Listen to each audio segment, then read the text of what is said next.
So good evening, everybody. Thank you for joining us. I'm Martine Wormsley. I'm Head of Research Strategy at PSC Support, and I'm joined tonight by a brilliant threesome, Professor Shahid Khan, Dr. Simon Rushbrook, and a PSC patient called Dee. We are keeping her full name secret for now because she's actually on a trial, so we want to keep all those personal details away from this public forum. We're also joined tonight by not only patients in the audience, but there's quite a few healthcare professionals, ones that might be running this particular trial at different hospitals. So you're welcome, everybody. And just before we get started, just a reminder that this Asp-PSC trial, which is what we're talking about tonight mainly, is about cancer prevention. So we will be touching on that throughout this webinar. Okay, so we've also got Mark Chatterley, who's our operations manager, in the background dealing with all the technical stuff and putting in helpful links in the comments and things. So thank you very much, Mark, in the background for that. Okay, so first of all, just to get going, I'll ask you each to introduce yourselves, please. So first of all, Dee. Hello, good evening. I'm Dee. I'm 71, and I'm on this trial, and I'm in the second lot of tablets at the moment. So yeah. Brilliant. Brilliant. Welcome, and thank you for joining us tonight to share your experience. Next, Dr. Rushbrook. Hi, everyone. Thank you for the invitation tonight. I'm Simon Rushbrook. I'm a hepatologist, a consultant at Norfolk and Norwich, and an expert in PSC, and obviously set up UK-PSC and done quite a lot of research in the subject. So thank you for inviting me to come and speak tonight. Thank you for joining us. And Shahid Khan, Professor Shahid Khan. Thank you, Martine. Hello, everyone. Pleasure to be here. Thank you for inviting me, and thank you to PSC Support for setting this up so Simon and I can talk to and reach out to people.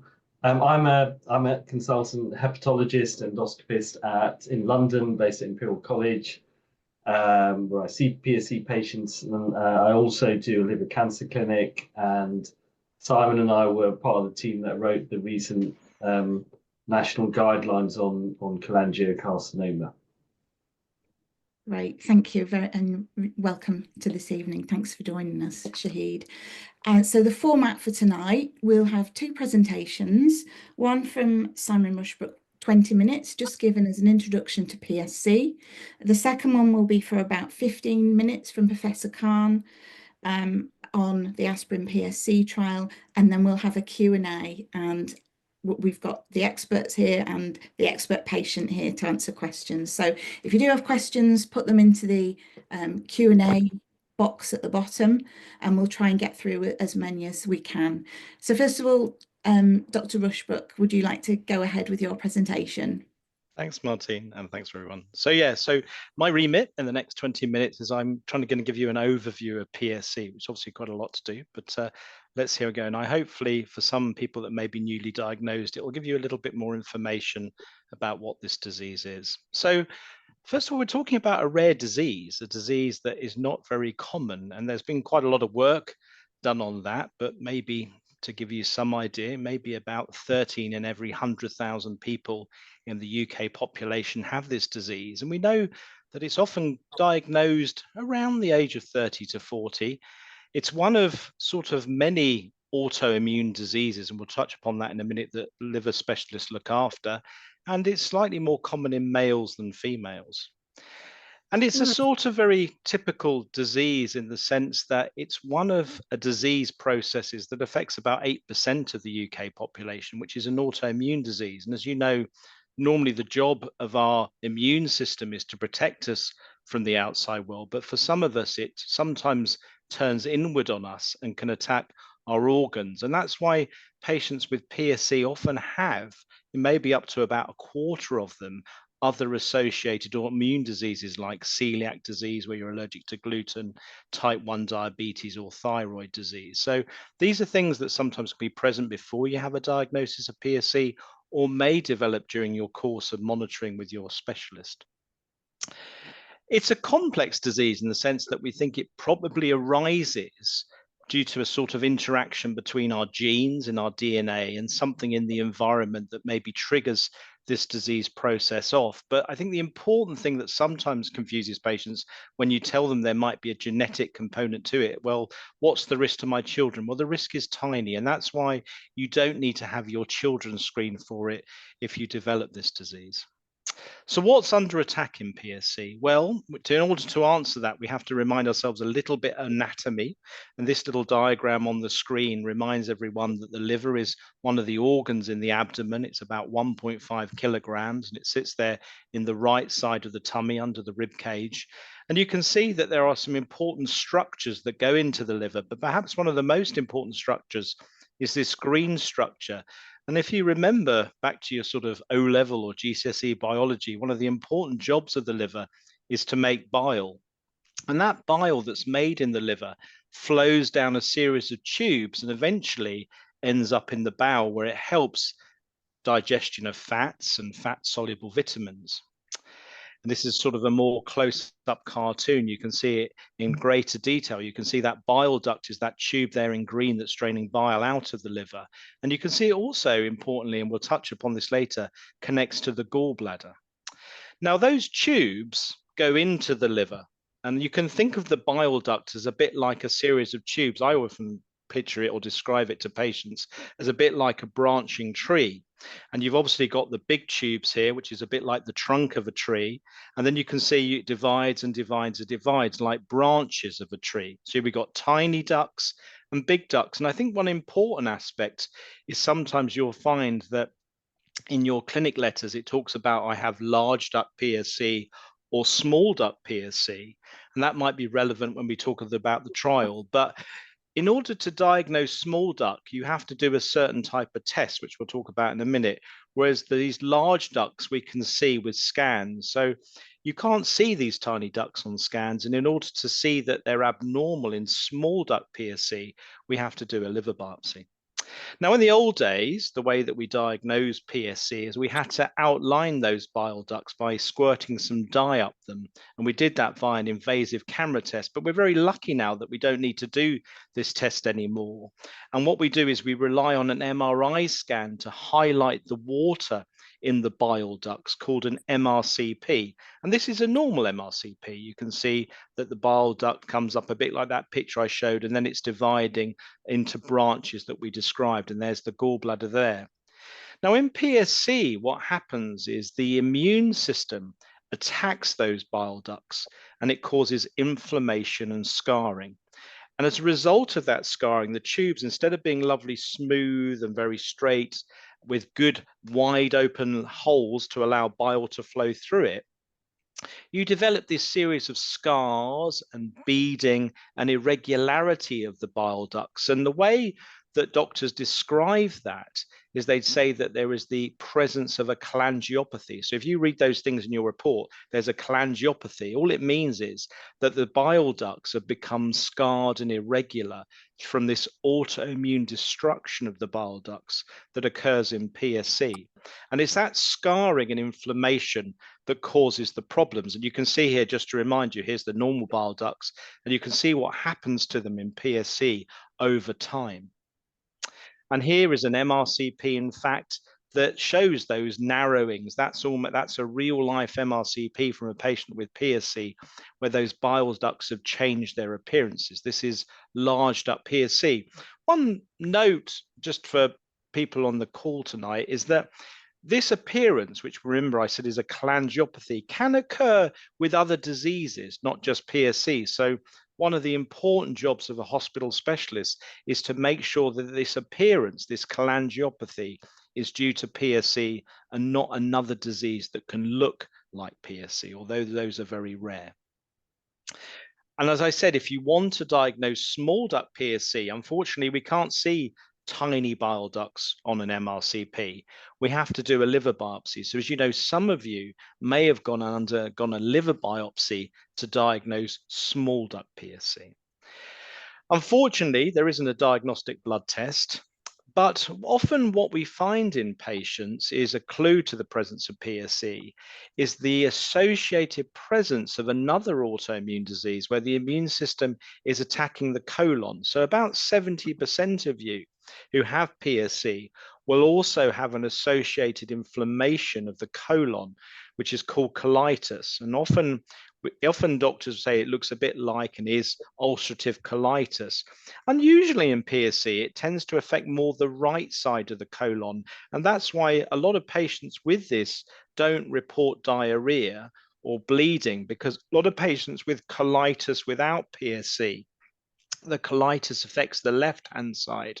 And when it affects the left-hand side, because that's in continuity with the anus, they tend to get a lot more symptoms of diarrhea and bleeding. So one thing for newly diagnosed patients will be to undertake a colonoscopy to see if you have this colitis present, which, as I say, happens in about 70% of patients with PSC. And really, therefore, this immune system that's going haywire in PSC is not just attacking the colon, but it's also attacking the bile ducts of the liver. Now, when we talk about complications that arise of this disease, what I want to stress to you is you are all different. And although we talk about some of these things, which on the face of it are scary, and of course, I know they cause anxiety for patients when you hear about the things that may happen, you've got to remember that they don't happen for lots of people, okay? And we're all different. All the patients with PSC I look after, some have very mild disease that doesn't progress over many years, and some unfortunately have more aggressive disease where complications can arise. So what I'm going to talk about now is important for people to know and important in the context of the trial we're doing, but I just want to set that in some context for you. Now, of course, one problem, if these tubes that were lovely and open are now narrow, bile can't flow as well. And if bile can't flow as well, you can get infections occurring in these tubes. So cholangitis, or a bacterial infection, is one thing that can happen. So some patients with PSC will get pain in the side, they will get a fever, they might turn jaundiced because the bile can't flow properly. And that's something we talk to patients about, the risk of infections happening, because we like patients to have a course of antibiotics at home to start to take if they ever get it. But in addition, sometimes, as I say, that bile just simply not flowing can result in people turning yellow, which is often the first sign is often when the eyes go yellow, the urine starts to get a bit darker and the stools become a bit pale. And that's something we watch very carefully for in the clinic. It doesn't mean it's going to happen, but it's something we like patients to report if they see this change of becoming yellow. Of course, with that lack of bile flow in the liver as a consequence of those damaged tubes, the other thing that can happen is people can start to get symptoms which result from a poor bile flow. And we often call that poor bile flow cholestasis. And these are really important symptoms that we need to think about and ask patients. And that's why we ask patients about fatigue. We ask patients about itching and think about medical treatments for itching. And ironically, and it's still a bit unknown why it happens, if your bile's not flowing very well and you have cholestasis, sometimes your bones can start to thin. You can, for some patients, once again, develop bone thinning called osteopenia or osteoporosis. So another important aspect of the care for the patient is undertaking these tests called DEXAs to look for bone thinning and osteoporosis. And if we find it, we can often put people on medication to try and slow it down and to try and reverse the process.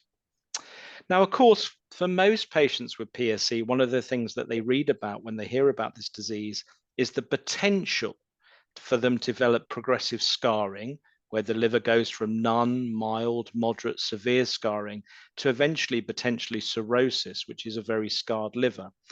Because, of course, with severe scarring comes the risk of needing transplantation. Now, we have different ways in the clinic of assessing that scarring process. A simple way that many of you probably have had who are patients is we put a little probe onto the side of the liver and we give it a little flick through the probe. It's a non-invasive test. It is not a biopsy. It's just having a little probe put on the side and it gives us a number. And that number is proportional to the amount of scarring. That's the simple way to think of it. And doctors often grade scarring as F1 to F4. F4 being cirrhosis. And you can see that there's some numbers here that represent the degrees of scarring. They're a guide, but they do give us some idea about how your liver's doing as a consequence of your PSC in terms of the scarring, and therefore give us some information ultimately about prognosis and how things are going. I mean, in addition to that, in some centres, but once again, not available in all centres, some people monitoring scarring by doing a simple blood test where we measure proteins that go up or down depending on the degree of scarring in the liver, and that's called an ELF test. So there are these simple things that we can do episodically for patients in clinic every couple of years to give us an idea how this liver is doing overall with PSC. Of course, the other important thing that we also need to keep an eye on for in the clinic, and this once again doesn't happen for all patients, but happens for some patients, is that as that liver becomes more stiff and more scarred, blood can have trouble getting through it. And if blood starts to have trouble getting through the liver, the blood starts to back up in the blood vessels of the abdomen, and the pressure in those blood vessels goes up. And that rise of pressure in the blood vessels, we call it portal hypertension. And portal hypertension is important because, once again, for some patients, it can lead ultimately when things are starting to get towards a point where one would need to think about transplantation, a buildup of fluid in the tummy. So some of you may have had a transplant, because obviously I'm not knows on the call. This may be something that might have happened to you. But also these little veins can develop in the gullet. And these are called varices. And the problem with these little veins that happen in the food pipe or the gullet is sometimes they can bleed and they can cause a patient to vomit blood. So one aspect of our care in clinic is monitoring a patient to see if they're developing signs of portal hypertension. And if it gets to a point the doctor's concerned, they might suggest to the patient we do a camera test in the mouth called an endoscopy to look for these presence of these veins called varices. Once again, I stress this doesn't happen to all patients, but for some people with more significant scarring and more aggressive disease, this is something that may happen over time.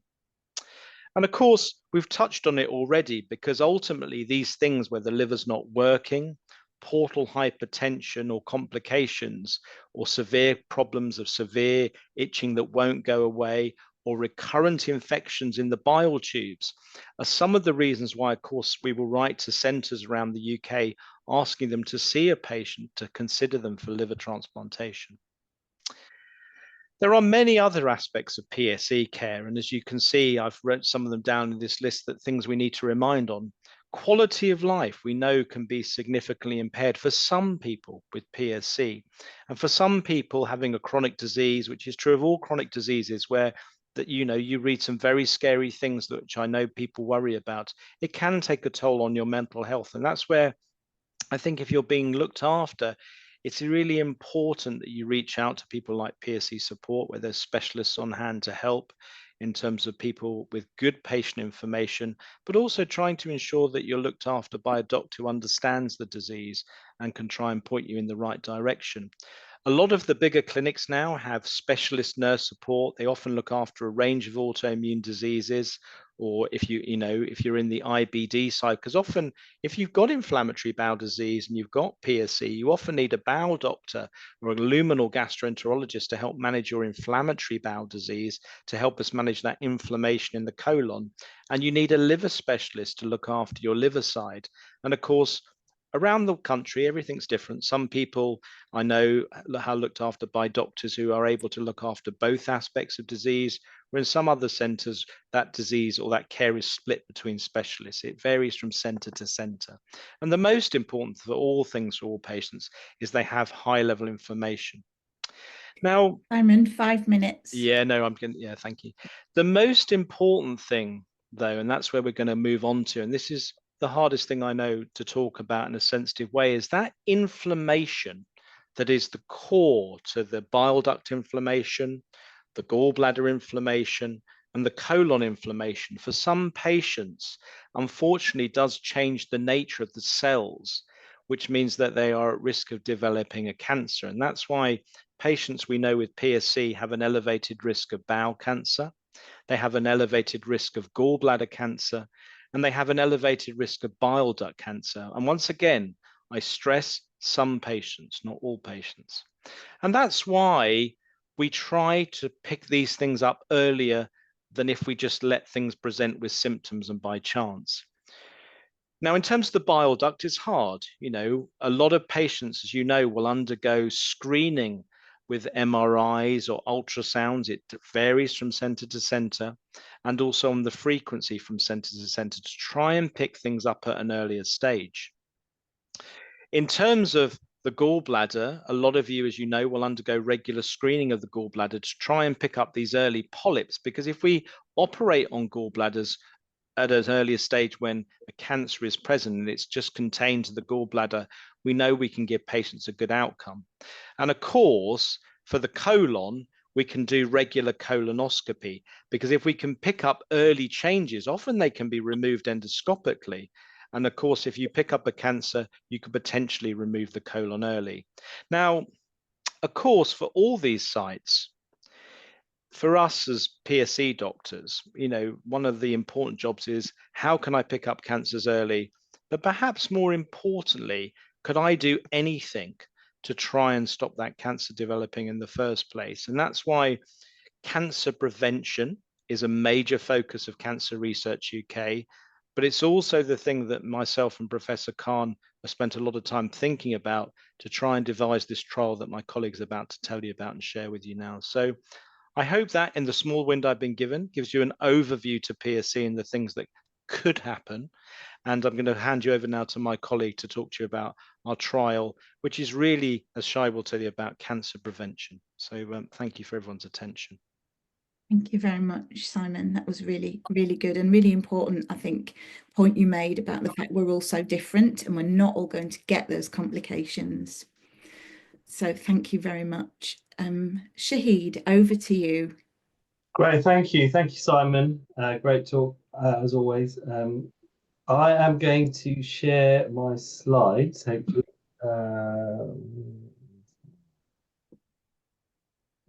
This is always the bit, isn't it, where we hope Zoom behaves and shares the right thing. Yes. Okay, can you see my screen? Yeah, we can. It's not in presenter mode, but we can see your slide. Okay, how's that? Is that in presenter mode now? Perfect, thank you. Okay, can you see anything you shouldn't be seeing? No, we can just see a beautiful slide about Asp-PSC. Okay. Okay, everyone. So thank you again for the invitation. So I'm presenting on behalf of Simon and myself. We're co-pilots in this trial. And there's a clinical trial that has started called Asp-PSC. It's see whether aspirin reduces cancer and improves survival in specifically a condition, primary sclerosing cholangitis. And I'll explain more about the trial.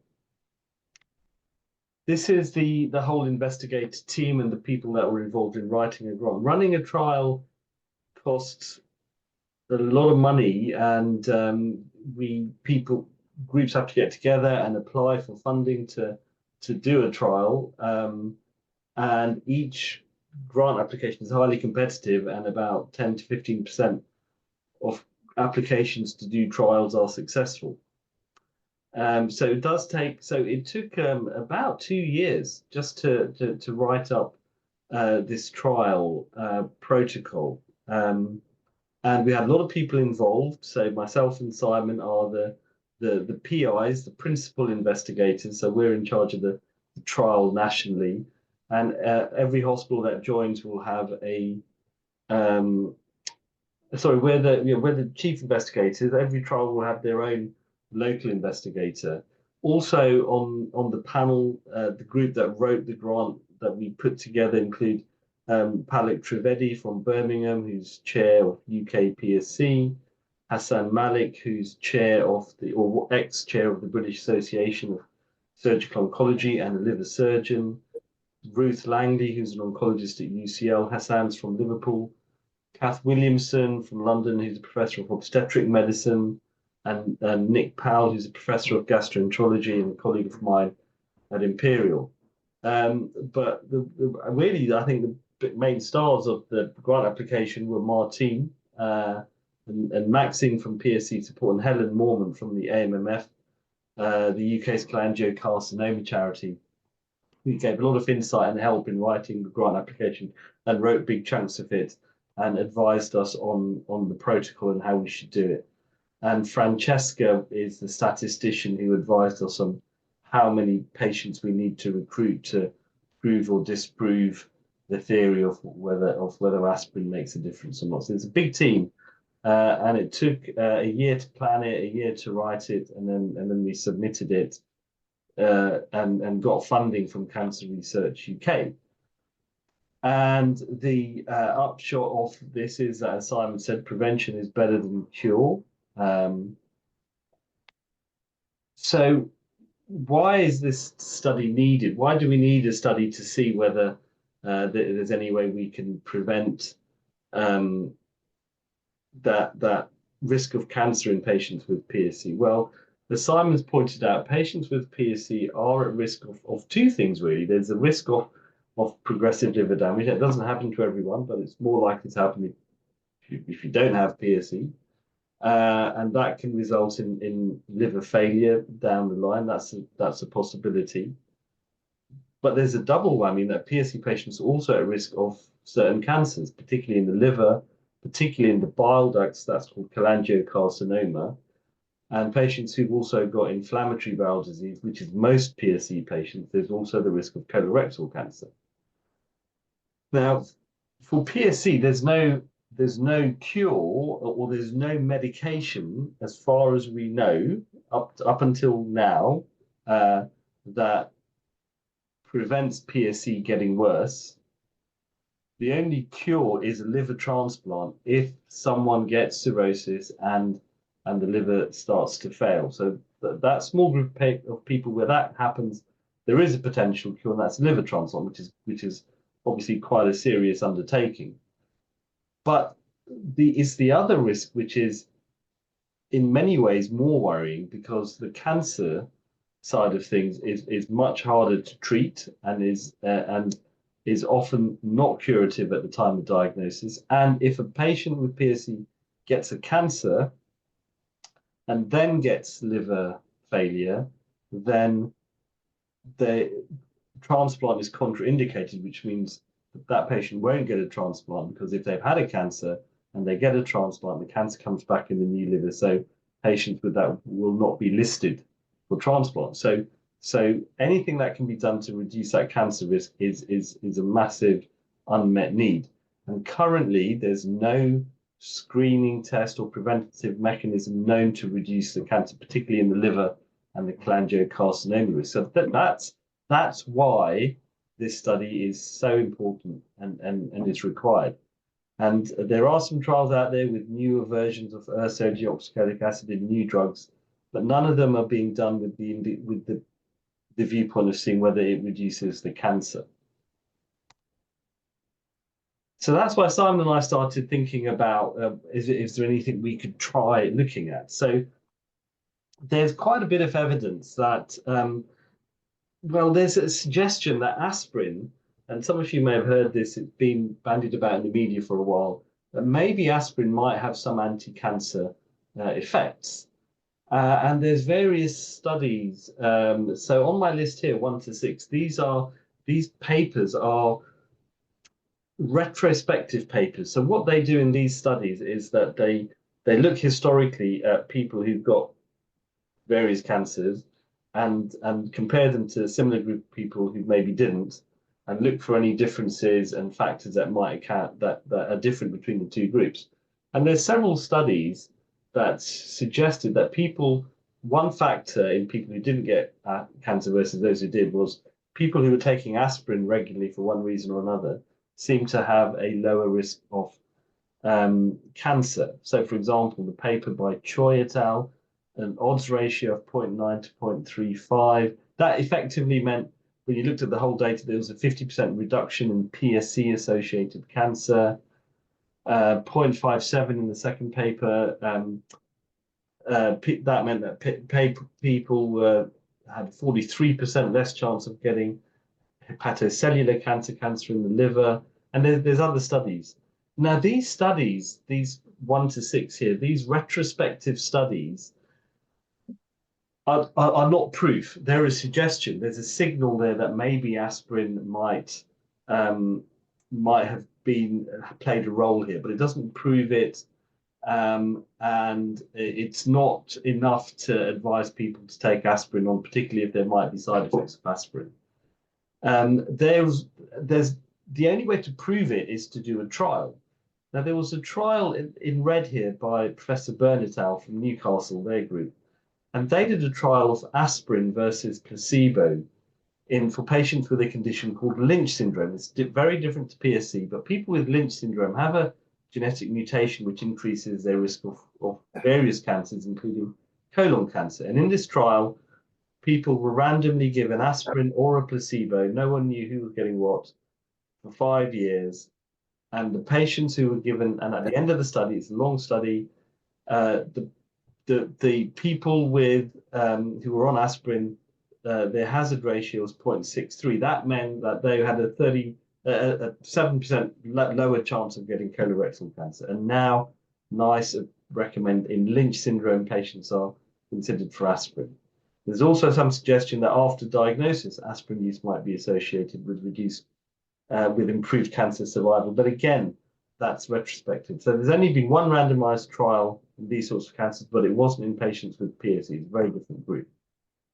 Now, there are several scientific possibilities as to how aspirin might reduce cancer risk theoretically in studies that have been done in labs. It reduces the activation of platelets.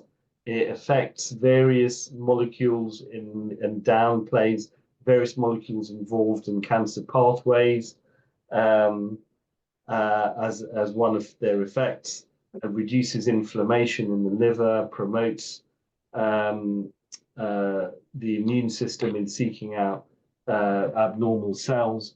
And these are some of the biological mechanisms. There's been several papers suggesting biological mechanisms as to how it might work. So this led to the trial hypothesis that could aspirin reduce PSC-related cancers and improve overall PSC survival.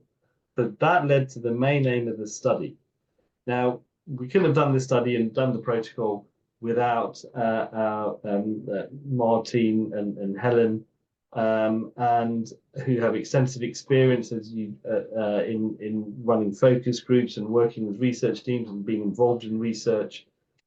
And PSC support, as part of the trial workup, carried out a national survey of almost 200 PSC patients. And that survey found that 90% felt it was extremely important to reduce cancer risk for people with PSC. I'm still not sure why 10% didn't think it was extremely important.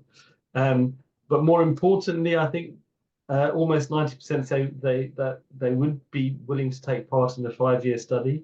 And also, very importantly, 87% were not taking aspirin for any other reason already, because if they're already taking it, they can't be on the trial. So that was the background. So the trial design is to look at the effect of aspirin on reducing cancer. Patients have to be at risk of cancer, so they need to have PSC, including the large duct, so they can have large duct or large duct and small duct, but they also have to have inflammatory bowel disease, because they have to have that cancer risk in the bowel as well.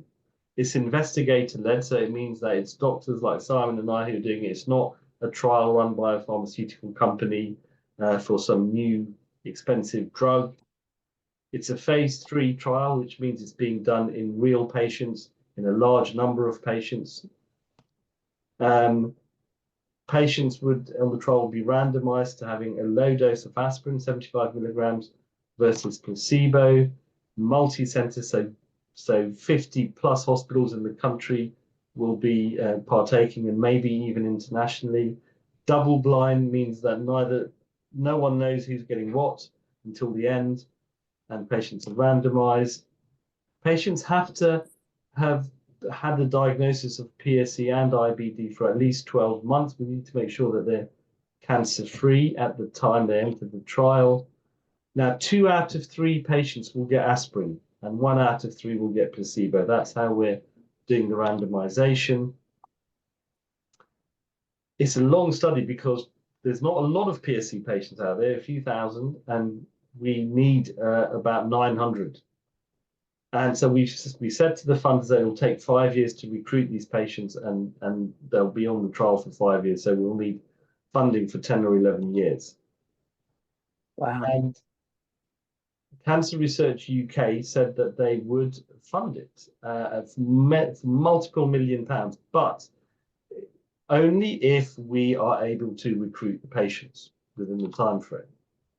This is the largest ever trial for PSC ever funded, and the only ones, as far as we know, which is focusing on the cancer risk.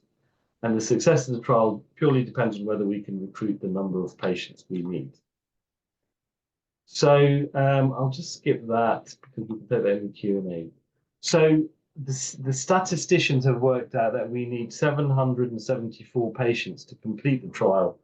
We're aiming to recruit over 900. Sorry, it's my last slide. And so far we only started recruiting less than a year ago. We've got lots of sites open, but we've only got 25 randomized at the moment. But we've got targets to hit. But most of the sites have opened recently, and we are hoping. And these are the sites that are open at the moment. And we can. I'm happy to share these slides out afterwards. I'm going to stop there because I'm running out of time. Sorry. Okay. Excellent. Thank you very much, Shahid. And again, it's important to note that the cancers, they're rare, but they're very, very important. And we really, really want to try and reduce the risk of them or prevent them, hence this trial that we're talking about. So we've got quite a lot of questions to get through. But I think I would first like to just focus on Dee for a second, because Dee, you're pioneering, you're taking part in this research. So thank you.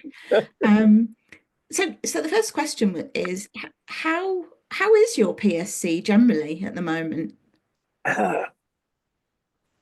It's fine. It's okay.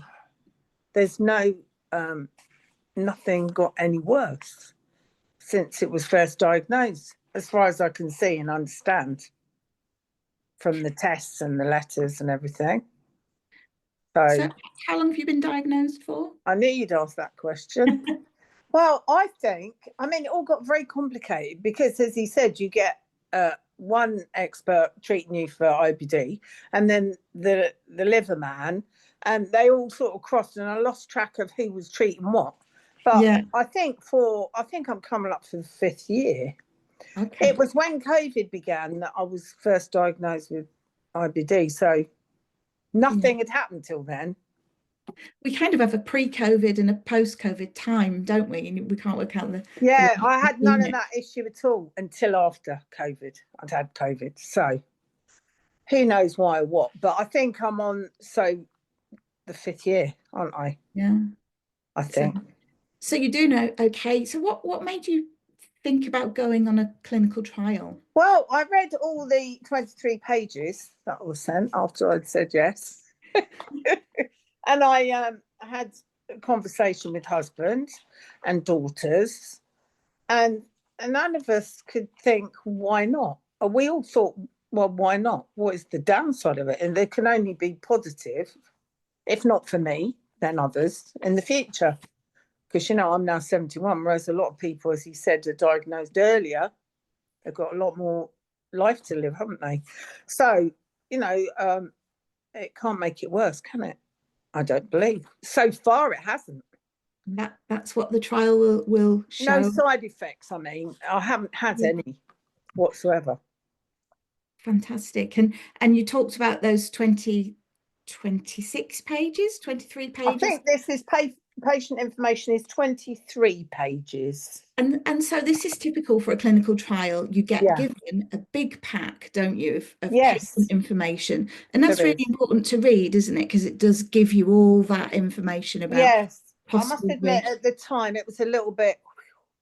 Yeah. But I've read it again now. I've read it again and thought, oh, there you go. I missed that bit. It's not a thing you pick up regularly, is it? No. It's good. It's really important to read those. So you read all of that. So Yeah. presumably you were approached in your clinic. Someone said, "Harry, do you want to do it?" Or did you get a letter? I got a letter. Yeah, I got a letter. Right. There is no date on the letter, but I said yes on the 24th of September. Excellent. And so then the ball was rolling. You read all the patient information. Yeah. Did you have to go in then to get a special visit to check whether Yes, I did. Yes. I've got 3rd of October. So that's I've got that quick. date. They didn't mess about. No, I think I had a phone call, and then I've looked up all the calendars trying to find stuff. I had a blood test. Now, because the IBD as well, and because of bone stuff I've got going on, I got a bit mixed up with when and what bone test. The blood you do, test, don't you know, with all these appointments? Yeah, so you know, the hospital blood test, you just go up there rather than the other place in this area, and lots of questions, a huge questionnaire. Saw the doctor in charge, the specialist. Was he a professor? I don't know. I can't remember. Sorry. He asked me lots of questions. I asked him lots of questions. You know, all the usual: weight, height, blood pressure, all that. Yeah. Yes, come back later for this. A lot of blood, actually. More blood was taken than I imagined, but only because, you know, it was about 7 little things. I thought, good heavens, I was expecting a couple, but hey, it doesn't matter.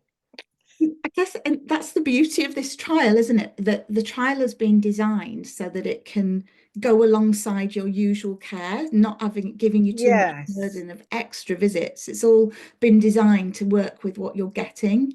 Yes. So now I'm under one person for 2 things, and then the other thing is somebody else. I need to get a diary. I do a proper diary. So then I think there was quite a few weeks then waiting for them to okay me. Yeah. Because I was the perfect match, apparently. I don't know why. But, you know, I didn't get a badge. I was very disappointed. Well, maybe we should know that to the trial managers. And then I had then he said I don't believe we'll need an MRI because I'd already had one, and then I got an appointment for both.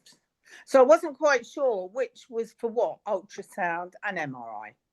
Yeah. In the end, I think it was their MRI, but even to this day, I'm not sure. But I got one saying nothing's worse and everything's as it was. So I'm happy with that. Yeah.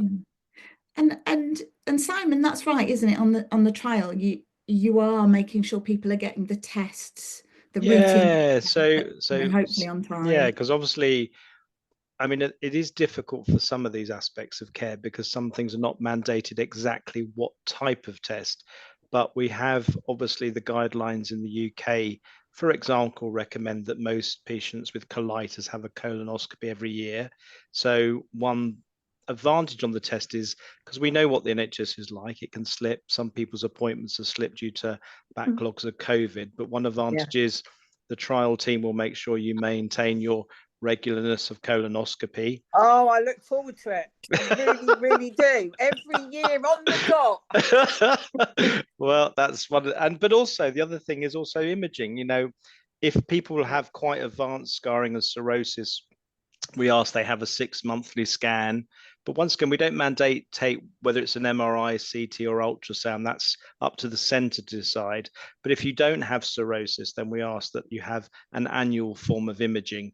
And it's a real life study. You know, that's the beauty of it, because it is heterogeneous, or it does alter around the country whether people do an annual ultrasound or an MRI. But, you know, we haven't mandated what, but we do make sure people are getting their regularity of imaging and their blood tests and monitoring. I'm getting all that. Yeah, which is all good. I'm getting all of it. Just not sure who for. But, you know. I think it's important though, isn't it? Like post-COVID, not everyone has been getting things on time. So it's kind of a really side benefit. We've got quite a lot of questions, so I would like to just do a quick fire round. So very short answers to some questions that we've got in, and then we can get on to some of the longer ones. So first of all, Anyone can answer. Why is the aspirin trial 5 years long? So Simon, I'm happy to No, say. you go for it, bud. You go for it. Okay, so to do a trial, you're looking at an event. In this case, cancer, and so you need to say, does your intervention, aspirin, reduce cancer or not? So you can only do that if a certain number of people get cancer, and then you have to say, well, how long will it take for there to be enough events or cancers to occur before we can say, okay, there's a difference between the two groups. And that's why you have statisticians who look at the data, they look at the event rate, they look at risks, and then they do what's called a power calculation and say, and they look at the papers that have looked at the risks of how long it takes for people to get complications. And that calculation is made, and based on that calculation, that's where the 5 years comes from, and that's a fairly standard sort of trial. Most trials run into several years. Thank you. That's a good answer. So, but 5 years, can you go on holiday if you run a trial for 5 years? Yeah, Yeah. I would say, what I would say, right, is that whether you enter the trial, and I say this to my own patients who enter the trial, that whether you enter the trial or not, it will not affect your relationship with your doctor. I said it to my patients, you're my patient, I'm your doctor. If you want to do this trial, that's great. If you don't, that's fine. You're still my patient, I'm still your doctor. That's not going to change that relationship. And if you decide that you want to drop out, that's fine as well. It's entirely up to you, right? There's no pressure either way. And if you did that, that in no way will affect your care under me. So that's another thing to say. But yes, you can go on holiday. So would it be like the timing of the visits? You're supposed to go to the PSC study, then you could have your holiday in between, or like, what would you do? Would you tell them? After the initial screening and the initial couple of visits, then it's 6 monthly, and the idea is to try and coincide it with your usual 6 monthly visits to your doctor. So it's a lot less cumbersome than most trials where you have 2, 3, 4 monthly visits. Yeah. That's good. So it's quite, if you are going to travel or do work away on business and so on, you can still fit the trial in around it. Another question that we've had is about concerns about aspirin and inflammatory bowel disease and bleeding. So is it going to be safe for people with PSC and IBD to take the aspirin? Simon? Yeah, no, this was a real important question, and as obviously when we were writing the grant, we went away and looked at a large body of literature to answer that, and we couldn't find any evidence that that was the case. And as you notice on the investigator panel, we also have Professor Powell, who's a world-leading inflammatory bowel disease expert, as part of our group. And obviously when the grant was reviewed, it went to multiple experts. There was no safety flagged around that. But it comes back to the point is, why shouldn't I just go and take some aspirin? You presented all this maybe data, but also an important part of our study is safety. It's not just about, can aspirin reduce cancer risk, but also, is it safe for patients? Now, we've never done this study. And one of the things that we're monitoring for patients is their colitis being affected by the aspirin, and because there's no point finding, great, we've got a new drug potentially, and that ultimately it caused a significant problem with a component of their disease. So the answer is, there's no study of that in the literature. It's quite low dose aspirin, you'll see, it's 75. But more importantly, that's something that we're looking for as a safety signal. And just to also reassure you, for those people who don't understand how trials go, we have a sort of separate safety committee that is independent of me and Shahid. It's not for us to judge our own homework. They look at the event rates that are reported and recorded. And of course, they have the potential to shut the study down if they felt there was any safety concern for patients. So, it is pretty rigorously done. And it's also got very high overview, but also independent overview of myself and Professor Khan. Yeah. But the answer to it is, we don't have that evidence, Martine, and that's why we felt it was safe to proceed. I would also say, Simon, that's a great answer. You know, we're monitoring the risk of any bleeding, but to get this trial up and running, we presented this to the British Society of Gastroenterology, to the leads of all the gastro research leads in the UK, as well as the British Liver Association, and if there was no overt concern that there was likely to be an increased bleed risk, but and also actually the commonest cause of cirrhosis and varices and portal hypertension that Simon said is probably fatty liver, which is a completely separate to PSC. And most patients with fatty liver also have diabetes and have heart disease, and many of them are on aspirin and have been for years in the clinic.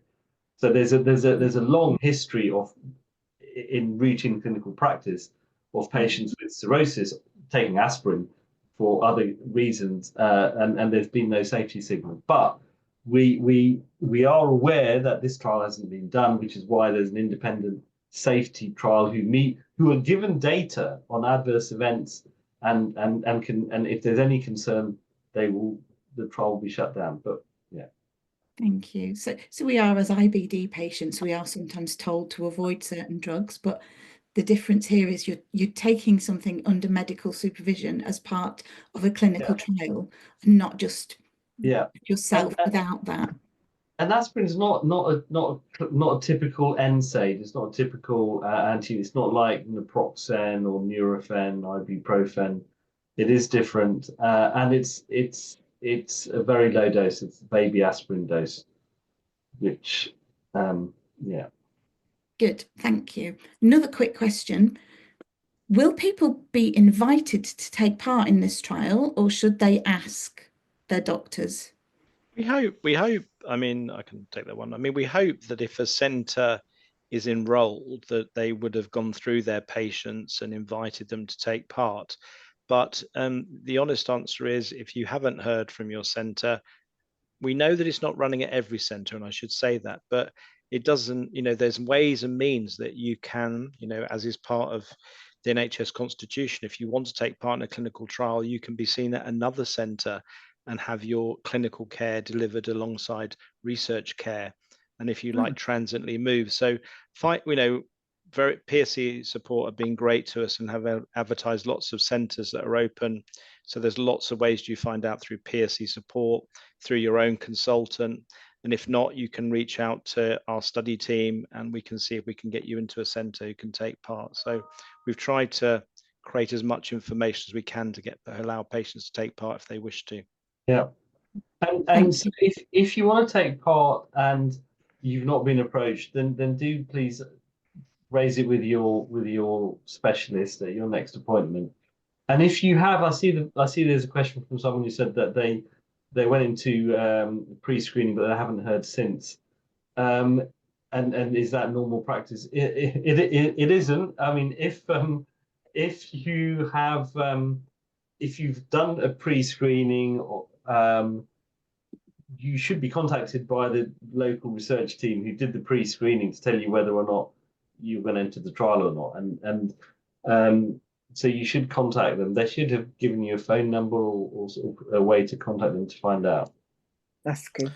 Yeah, and if you have trouble doing that, get in touch with us and we'll help you find out. And Mark very helpfully put a little link up in the chat, so to the page on our website where you can find out all the study sites, all of the tests that you'll be having as part of the trial. And I would add that trial sites are being added all the time. So if you look today and there's not one near you, actually there might be one in a month or so. So you can sign up to be alerted if one opens up in your area. But I think it'd be ask, if you've not been invited to ask. Right, excellent. Next question. Is aspirin tested as preventative exclusively in liver and bile cancer? This person's had 2 transplants. So I think this refers back to Shahid's slide where you were saying aspirin's been tested in different diseases, hasn't it? This is not just about liver and... Yeah, correct. It's there are other papers of aspirin in other conditions, but in terms of a proper trial to prove or disprove, there's very few. There's the Lynch syndrome one.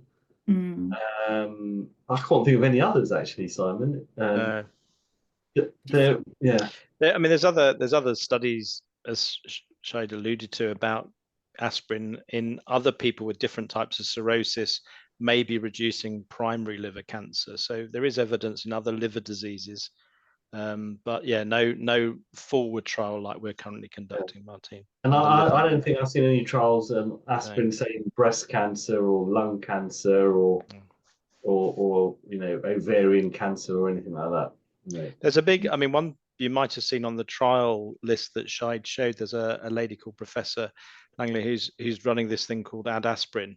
So there is a massive study going on around the world, I believe, Shahid, correct me, where they're giving aspirin after people have had cancer resected and removed at multiple sites to see if it can delay the cancer coming back. So there are sort of other big, they're not quite prevention studies, they're about sort of what we call adjuvant studies, where after the cancer's been treated to see if it delays it coming back. So people are really looking at aspirin before it, but also after a cancer diagnosis.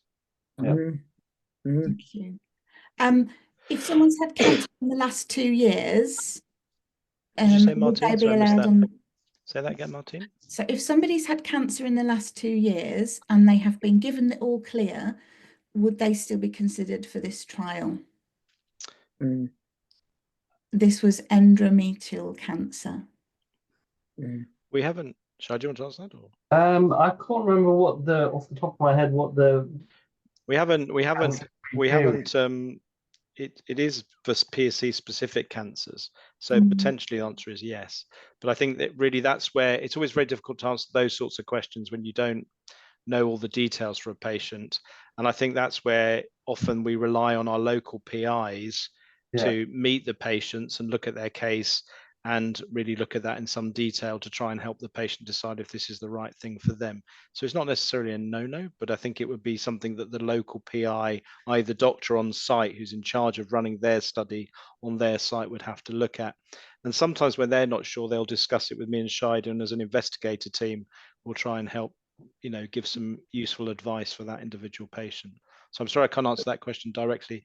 Potentially no, potentially yes, they could be, but it would depend a lot about the individual details for that patient, Martin. Yeah, thank you. Definitely worth looking into that and asking your specialist. And they can liaise with us potentially, Martin, if they wanted to. Good, thank you. We've only got 1 minute left. Where has the time gone? Whoa. So I just want to quickly, before we go, you mentioned in the trial there's placebo and aspirin, and the ratio is 2 to 1. Quickly, in a very, very short sentence, can you just explain what placebo is and how you would randomize people into whether they get placebo or aspirin?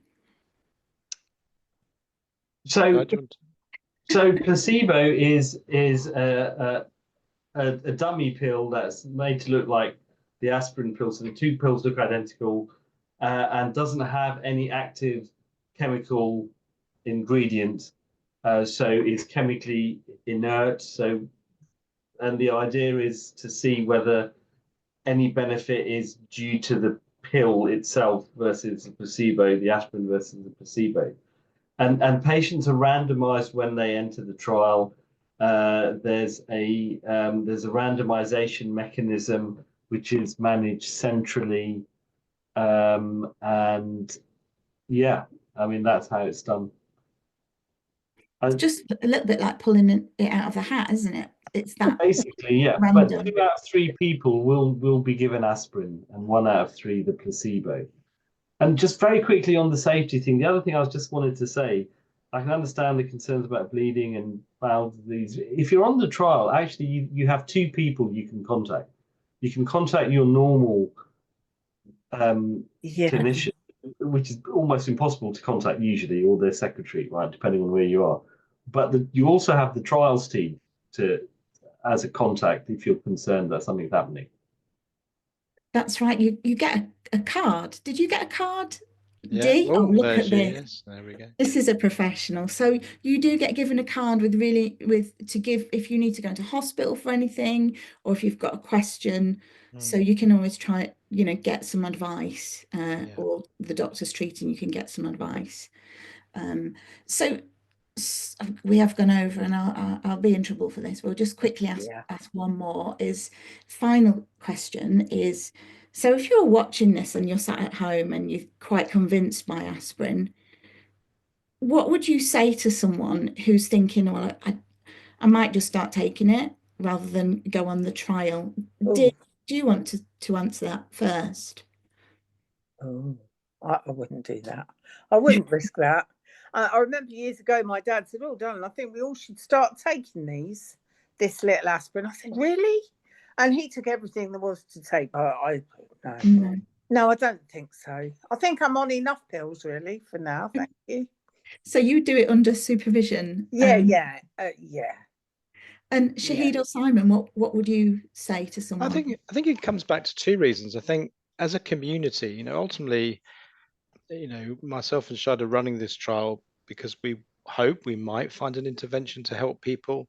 And if we don't do it properly in the right way, we'll never know the answer if it helps, and we're not just talking now, this could be for future generations of people in the years ahead with PSC, but also fundamentally, we also want to make sure things are safe.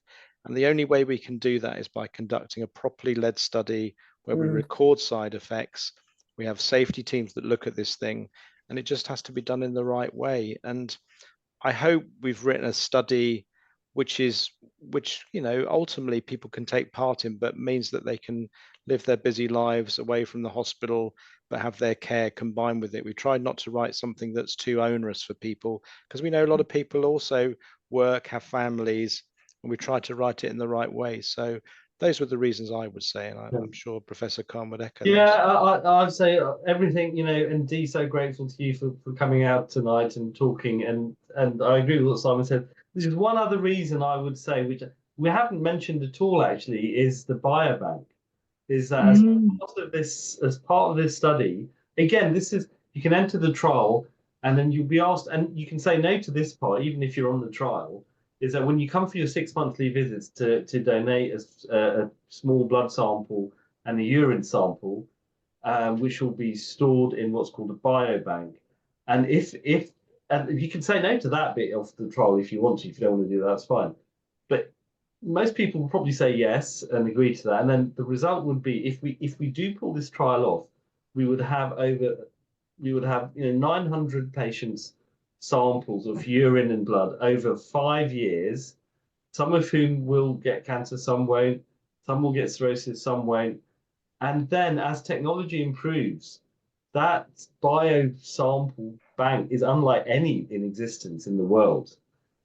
Any new technology can be applied retrospectively to those samples and say, okay, yes, we've got a biomarker. Yes, it does predict cancer, or it does predict cancer early. And because the other thing is biomarkers, right? Better diagnostic blood tests, but how do you test them? And if you've already got in the bank hundreds of thousands of samples that over time have developed into your outcomes, and you've got a biomarker, that would be, even if the trial doesn't work about the cancer, that in its own valuable thing would have incredible value to the next generation of researchers, long after Simon and I have hung up our white coats and our endoscopes and the. I totally agree. It's gold. That sample. It would be those samples and data would be so important for research. And it goes back to when you started and you had your first visit and you gave all that blood, Dee. I wonder if some of those were those research samples. Yes, well, yeah, might be, mightn't it? Yeah. It was. I wouldn't think. I would have liked a little bit of warning for that, maybe. 7 lots is quite a lot, isn't it? You're thinking, oh man, I didn't get a cup of tea. We'll feed that back to you. I might need you on our PPIE committee, Dee. Why are they not getting a cup of tea? Exactly. Shocking. Oh, but I think I need to draw our webinar to a close now. But thank you all three of you for giving up your time tonight to explain about the trial. Dee, especially for giving up your time and sharing your experience, and for No problem. My pleasure. Thank you so much. And they are easily contactable. I've tested them. Good.